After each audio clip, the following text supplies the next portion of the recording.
Hi friends, நம்ம good bad ugly படத்துலயும் செம்மையான ரெட்ரோ சாங் யூஸ் பண்ணிருக்காங்க. ஆதிக் ரவிச்சந்திரனோட லாஸ்ட் மூவி மார்க் ஆண்டனி படத்துல செம்மையான ரெட்ரோ சாங் யூஸ் பண்ணியிருந்தாங்க. அந்த சாங் பஞ்சு மிட்டாய் சாங் தான். அதை பயங்கரமா ரீமிக்ஸ் பண்ணி ஜி பிரகாஷ் அவர்கள் வேற லெவல் சம்பவமா மாத்திருந்தாரு. ஸோ அதே போல இப்ப நம்ம குட் பேட் அக்லி படத்துலயும் ஒரு ரெட்ரோ சாங் யூஸ் பண்ணிருக்காங்க. அந்த சாங்கோட நேம் ஒத்த ரூபா தாரா அப்படின்ற அந்த செம்மையான சாங்கை தான் இப்ப ரீமிக்ஸ் பண்ணி வேற லெவலா யூஸ் பண்ணிருக்காங்க.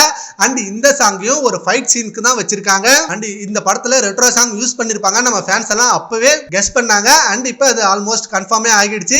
இந்த சீனுக்கு நம்ம தல அஜித் வர போற ஃப்ரேம்லாம் வேற லெவலா தெரிக்க போகுது. நம்ம ஆதிக் ரவிச்சந்திரன் ஃபேன் பாய் சம்பவம் பண்ணுவார்னு நம்ம எல்லாருக்குமே தெரியும். அண்ட் தரமான ஃபேன் பாய் சம்பவம் மூவியா இந்த படம் வருது. அண்ட் இந்த படத்துல நம்ம தல அஜித் வேற லெவல் கேங்ஸ்டரா நடிச்சிருக்காரு.